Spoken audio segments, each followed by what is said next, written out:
The first thing Frederick Raines remembered was the taste of copper in his mouth and the sticky warmth soaking through his side. The second was the sound of alarms, distant and hollow, like hearing chaos through a thick sheet of ice. Then, nothing. When he woke up again, it was to a cold blue light and the quiet hum of unfamiliar machines. He was lying on something too flat to be a hospital bed and too smooth to be military-issued. His body refused to move. His throat burned. Vitals stabilizing. Neural activity returning to baseline, a voice said, flat and emotionless. Frederick blinked slowly. The ceiling was translucent, pulsing with soft light, and absolutely not from Earth. Something moved at the edge of his vision. Not human. Tall, thin, skin that looked like polished stone, and eyes too large for its face. It turned to him and paused. "You are not dead," it said. Frederick tried to speak. Only a dry rasp came out. The alien leaned closer. "You should be. Your injuries were incompatible with survival." He tried again, pushing out a whisper. "Water." The alien hesitated, then turned away. A minute later, a flexible tube touched his lips.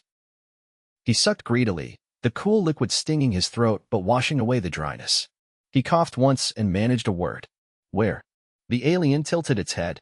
"Medical deck, Sector 12 of the transport vessel Elisther. You were recovered from the wreckage of an unauthorized mining skiff that impacted a suborbital relay station." Frederick closed his eyes. He remembered the jolt. The scream of metal. The fire. "How long?" "6 of your planetary rotations. You have been unconscious since recovery." "How bad?" The alien turned away again, pulling up a display on a floating console. Multiple compound fractures. Severe internal hemorrhaging. Damage to the lower spinal column. Crushed lung. Partial skull collapse. The attending nurse declared your condition unsalvageable. Frederick swallowed. Guess she was wrong. The alien turned back to him.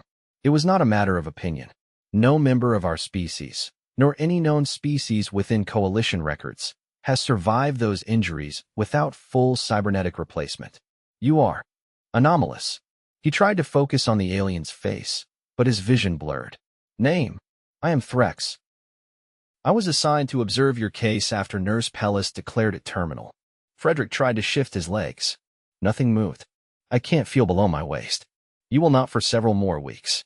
Your spinal repair is incomplete. Caution is advised." "Figures." Threx paused, then added, "You should not be speaking. You should not be conscious." Frederick managed a faint smile. "Not the first time I've heard that." The door hissed open. Another alien entered. This one had a more angular face and moved briskly, carrying a tray with a sealed container. It looked at Threx, then at Frederick. "Impossible," it said, voice higher-pitched. "He is awake." Threx nodded. "He asked for water." "I said no one survives injuries like that," the newcomer said. "Not even with regenerative stasis."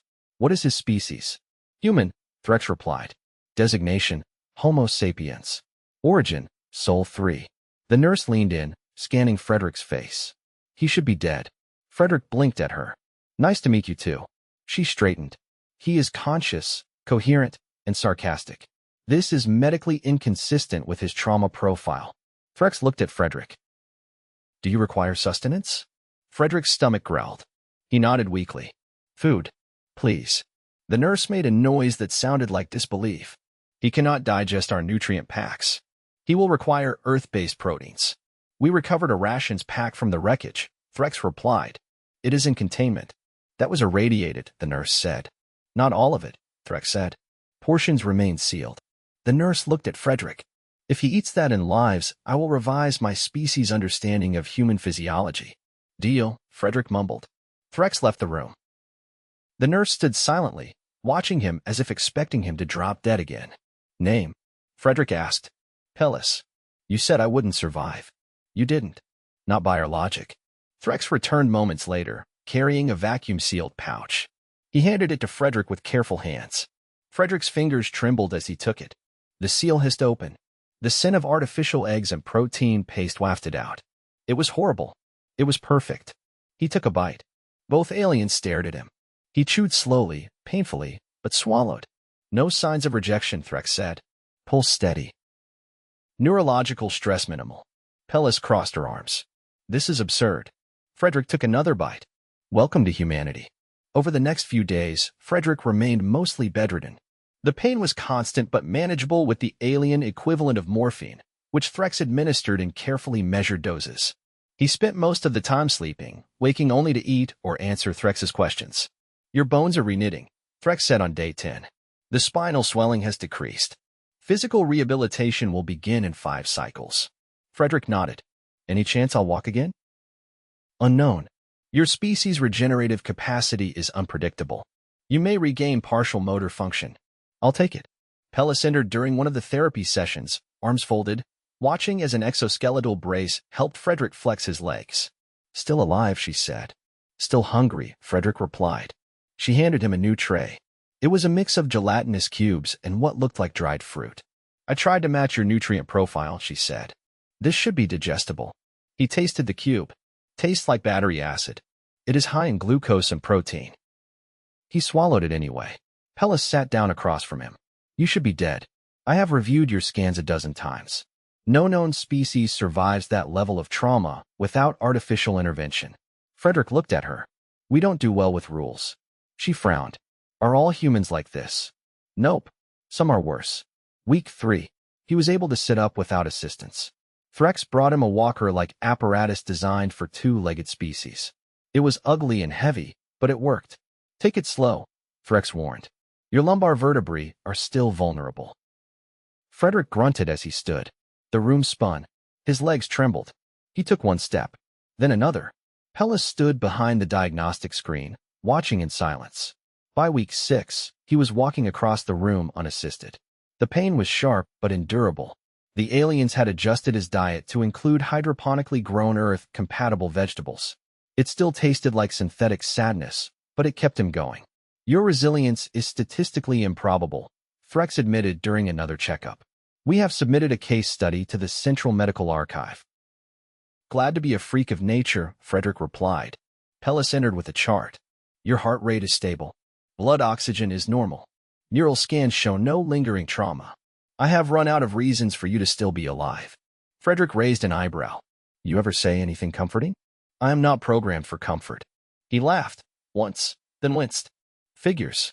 The first time he left the medbay was on day 45, escorted by Threx through a long corridor lit by shifting bioluminescent panels. Other crew members stared. Some moved aside cautiously. One dropped a tray. I think I'm a celebrity, Frederick muttered. You are a medical anomaly, Threx said. I'll take it. They passed a viewport. Stars stretched beyond, cold and endless. Where are we headed? Coalition headquarters. You are to be debriefed and examined. Frederick nodded. Will there be food? Threx paused. Yes. Then I'm in. When they arrived at the station, a team of physicians was already waiting. Frederick endured 3 days of scans, tests, and questions. How did you survive internal bleeding of that magnitude? One asked. I didn't. I just didn't die from it, Frederick replied. Do humans possess redundant organs? Not usually. The questions kept coming. Finally, on the 4th day, he was permitted to rest in a private quarters with a real bed. Not soft, but better than the med-bay slab. Pellis visited once, standing awkwardly at the door. You are being discharged, she said. Not gonna miss your bedside manner. I have updated my medical files to include you as an exception. He looked at her. Thanks. You are an anomaly, she repeated. But you are also instructive. Frederick nodded. Glad to be useful. She hesitated. I have never seen a being endure such trauma and recover without augmentation. It challenges assumptions. He managed a small smile. Sometimes, the only thing keeping us alive is being too stubborn to quit. She seemed to consider that. Then she turned and left. A week later, Frederick stood at the shuttle bay, packed and ready to return to Earth. He still walked with a limp, and the scar running along his side still ached when he breathed deep. Threx stood beside him. You will be monitored remotely for the next 6 months, Threx said. I figured. You have changed how we view trauma survivability. Not a bad legacy, Frederick said. You also requested more rations, Threx added. Yeah. The fruit cubes grew on me. The shuttle doors opened. Frederick turned back once, looking at the station. Tell Pellis I'll send her a thank you card. Threx looked puzzled. She does not receive physical mail. Then tell her she was wrong. And that's okay. Threx nodded. Frederick stepped aboard, the door hissing shut behind him. He was going home. Scarred, limping but alive, and hungry, always hungry. Frederick had barely finished fastening the harness across his shoulders when the transport jolted, hard enough to rattle his teeth. The inertial dampeners caught up a moment later, but not before his ribs reminded him they hadn't exactly signed off on space travel just yet. Re-entry stabilization complete, the automated voice said, far too calm considering Frederick had just felt his stomach try to exit through his spine. He exhaled slowly, staring out through the narrow viewport. Earth was still a smear of blue and white below, but the orbital platform loomed closer now, sleek, matte black, and unmistakably human-made. It looked nothing like the organic architecture of the Coalition vessels. This one was all sharp lines and practical geometry. Ugly but honest. The airlock cycled open with a hiss, and the first person to greet him was a man whose haircut looked like it hadn't changed since the Mars terraforming commission, short, flat, and clinically disinterested. "You Raines?" he asked, not waiting for confirmation. "You're to report directly to Isolation Bay 3. Medical wants to start scans before your system adjusts to gravity. Don't touch anything you didn't bring." Frederick took a step forward. His legs wobbled, and used to the lower gravity. He caught himself with the wall and nodded. "Nice to be back." The man didn't answer. The corridor lights were dimmer than he remembered, less welcoming. Everything smelled faintly of recycled air and sterilizing agents. He passed 3 separate checkpoints before reaching the medical wing. Every security officer eyed him with the same mixture of suspicion and mild confusion, like he was wearing the wrong uniform to a funeral. Inside Bay 3, the ceiling lights kicked on automatically. The room had a single diagnostic chair, a fixed wall console, and a monitoring unit already active. No windows. No decoration. He lowered himself into the chair and waited. A few minutes later, a tall woman stepped in, wearing a navy blue lab coat with the EarthGov insignia stitched into the shoulder. Her hair was pulled into a tight twist at the back of her neck. Dark circles under her eyes suggested she hadn't slept in a while, and her expression was somewhere between cautious and annoyed. "You walked in here under your own power," she said, not bothering with introductions. "Yeah. Shocking, right?" She folded her arms. "You were pronounced dead by 3 separate systems. The Coalition assumed your recovery was a data error. Not the first time someone's filed me under wrong." "That's not funny." "I didn't say it was." She stared at him for a long beat, then stepped closer with a handheld scanner.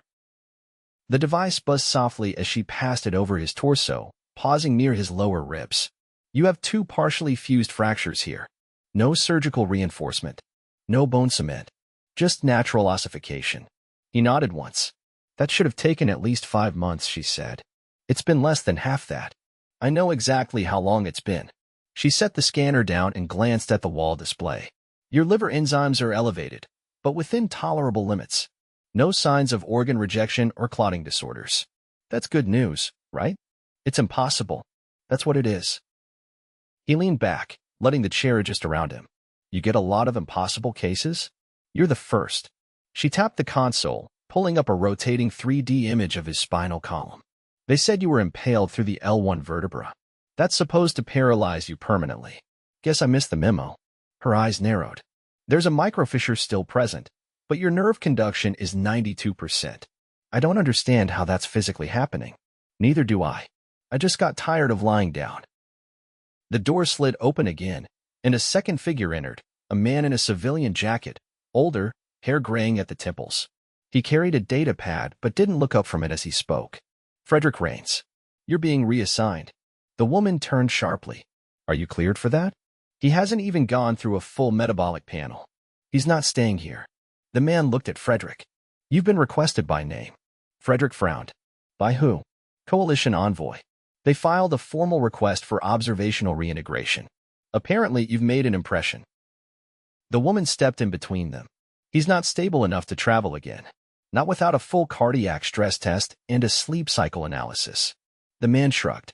"Then you'll need to file an objection. But unless he's dead again, he's shipping out." Frederick raised a hand. "I'm standing right here." The man turned back toward the door. "Departures in 5 hours. Pack light." Once he was gone, the woman picked up the scanner again with a sharp movement and started rechecking his vitals. "Does that happen often?" "What?" "Aliens asking for someone by name." She didn't look up. "No. Never." 5 hours later, he found himself aboard a diplomatic cruiser that looked more like a floating greenhouse than a ship. The walls were translucent, filled with slow-moving liquid. Tiny bioluminescent organisms pulsed in rhythmic patterns like a living heartbeat. There were no chairs, just contoured resting platforms that adjusted to body shape. Waiting for him was someone he hadn't expected, Threx. "You are ambulatory," Threx said, examining him from head to toe. "Mostly. We received your medical file. It was heavily redacted. Standard Earthgov paranoia." Threx gestured for him to follow. "Your presence was requested by the Council. They believe your case presents a unique opportunity." "To do what?" "Break more bones. To demonstrate adaptability. Your recovery has disrupted several established models of xenomedical assumptions." Frederick followed him through a corridor that curved without ever seeming to turn. The absence of corners was disorienting. "Do I need to prepare a speech?" "No. You will be answering questions." "That's rarely gone well for me." Threx stopped in front of a panel that dissolved when touched. Inside stood 3 figures, none of them humanoid. One resembled a branching coral with eyes. Another floated above the floor, surrounded by a haze of spores. The third was a shifting mass of color and light. The floating one spoke first, through a translator node embedded in the wall. "Human Raines, you contradict known survivability thresholds." "Yeah, I get that a lot." "You required no external augmentations? Just time. And painkillers. Lots of both." The coral being emitted a clicking sound. "You consumed native food sources incompatible with your biochemistry?" "They weren't that incompatible. Just not exactly Michelin star material." The light being pulsed once. "You continued cognitive function within 5% of baseline despite neural trauma." "I've had worse headaches," he replied. "Usually after weddings." Threx interjected. "He has not undergone any experimental procedures. His recovery appears to be a byproduct of baseline human physiology." The coral being clicked again. "We request a full genomic analysis." Frederick raised an eyebrow. "You're asking for my DNA?" "Yes." "Can I say no?" "You can. But refusal will limit further interspecies research sharing." He looked at Threx. "You guys always negotiate with veiled threats." Threx tilted his head. "That was not a threat. It was a statement of consequence." Frederick sighed. "Fine. Swab away." A mechanical arm extended smoothly from the wall and brushed the inside of his cheek. It withdrew without a sound, the light being shifted to a pale blue. "We will review findings. You may remain aboard during analysis."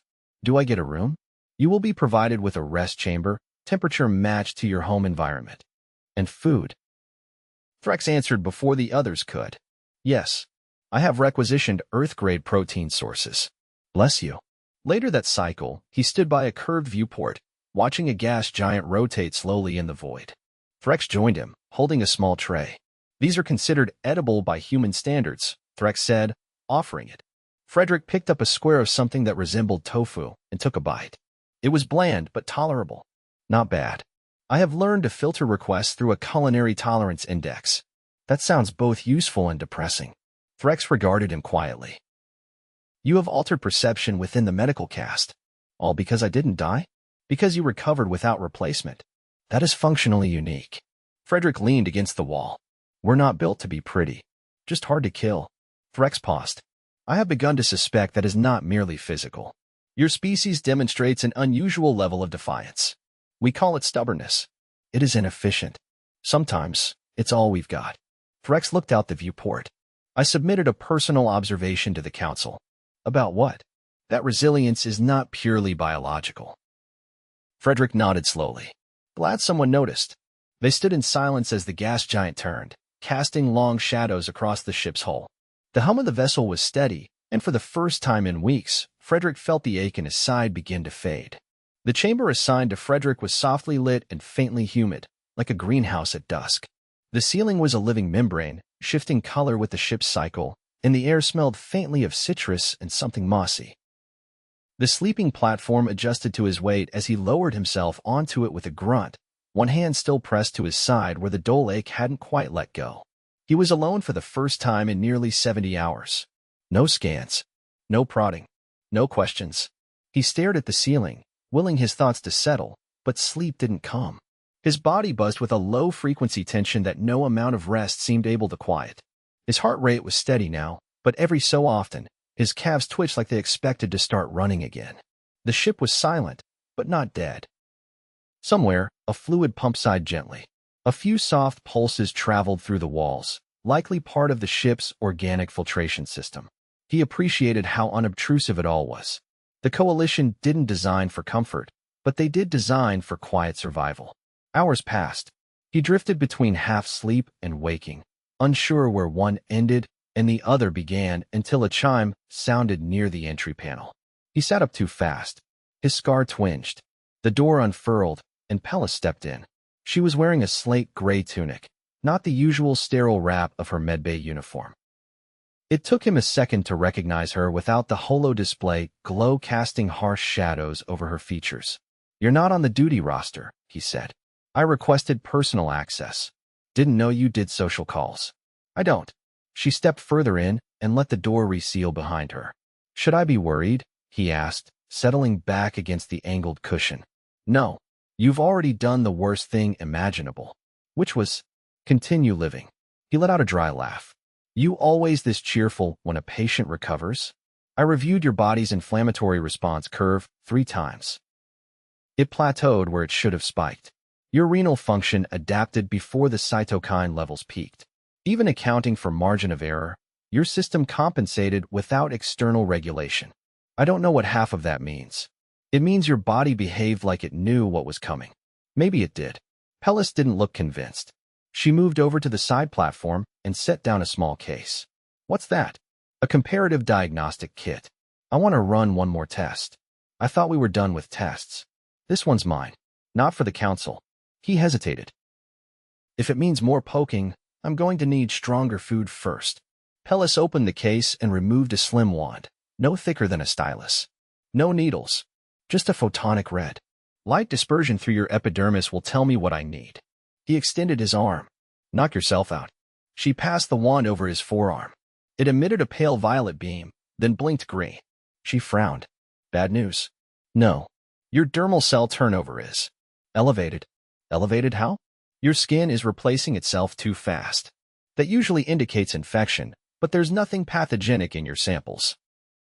It's as if your system's convinced it needs to rebuild ahead of damage that hasn't occurred yet." He rubbed at his elbow absently. "Sounds about right. We tend to prepare for the worst." She stared at the readout again. He let a beat pass before speaking. "You ever wonder if maybe we're built for failure?" Pellis glanced up. "I mean," he continued, "everything about humans are immune panic attacks, our paranoia, the way we over-engineer things just to survive a storm that might never hit. It's all about planning for collapse. We don't function at equilibrium. We function at the edge of it." "That sounds inefficient." "It is, but it works." Pellis looked down at the wand, then back at him. "In your case, it does."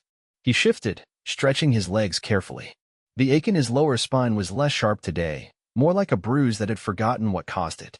"You came all the way up here to skin my skin?" "I came to ask why you didn't stop." "Stop what?" "Fighting to remain alive." He blinked.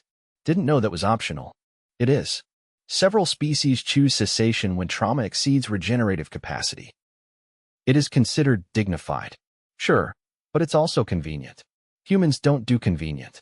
We do spite." She narrowed her eyes. "Spite?" "Yeah. You ever get so angry at the universe that you just refuse to die out of principle?" "That's not a medical motivation." "It's very human, though." She didn't respond for a moment. Then she turned and placed the wand back into the case. "I used to believe death was an equation. Variables in, outcome out. Your existence has disproven the model. I'm honored to be your statistical outlier." Pellis looked at him, not with clinical scrutiny this time, but something closer to curiosity. "You said once that sometimes survival is about being too stubborn to quit." "That's right. I've recalibrated 3 diagnostic processors to include psychological resilience as a recovery factor. I submitted the adjustment under your patient ID." He blinked. "You named a medical adjustment after me?" "Not your name. Just your file number. You're not that important." "Thanks." I was starting to worry I mattered. A chime sounded again. Threx entered without preamble, carrying a translucent container filled with amber fluid. "You are due for hydration," he said. Frederick nodded. "You always know how to make an entrance." Pellis stepped aside as Threx approached. "You are cleared for planetary return," Threx said. We have secured a corridor through coalition channels. Earth has issued formal reintegration approval. No quarantine? Your physiology has been deemed non-threatening. Though, there will be observation. Pellis tilted her head. They'll want to study him for decades. Frederick took the hydration tube and sipped. It tasted faintly of mint and minerals. I'm used to being watched. Grew up with 3 sisters. Frex blinked slowly. You are not. Concerned? Concerned? No. I'm tired. I want to sleep in a bed that doesn't adjust itself, eat something that didn't grow in a vat, and maybe go a whole day without someone telling me I shouldn't be alive. Pellis looked at him. We don't say it anymore. Not out loud. Threx handed him a folded document. It was printed, on actual paper, a rarity. Return itinerary. Departure is in 8 hours. Frederick let the paper rest in his hands a moment. It had weight, texture, reality. You said something before, he said to Threx. About me being instructive. Yes. Then let me return the favor. He stood, slowly but without help, and faced both of them. You've got your models, your equations, your thresholds. But survival isn't a formula. It's a decision. One we make over and over, even when it doesn't make sense. Pellis raised an eyebrow. You're giving a lecture? Just leaving a memory. Threx inclined his head. It is recorded. He reached forward and sealed the hydration container, then turned to leave. Pellis hesitated, then followed. At the doorway, she stopped. I will not forget your case. Good. I won't forget your optimism. She let the corner of her mouth twitch. Not a smile. Not quite. Then she was gone. 8 hours later, Frederick stepped aboard the shuttle. No fanfare. No send-off. Just a quiet hum as the airlock sealed. The seat was too firm. The restraints too snug. The lighting too bright. But it was headed home. As the ship detached, he leaned back and closed his eyes. He didn't dream of wreckage, or fire, or pain. He dreamed of walking. On real ground. Under real sky. And waking up hungry, one more time.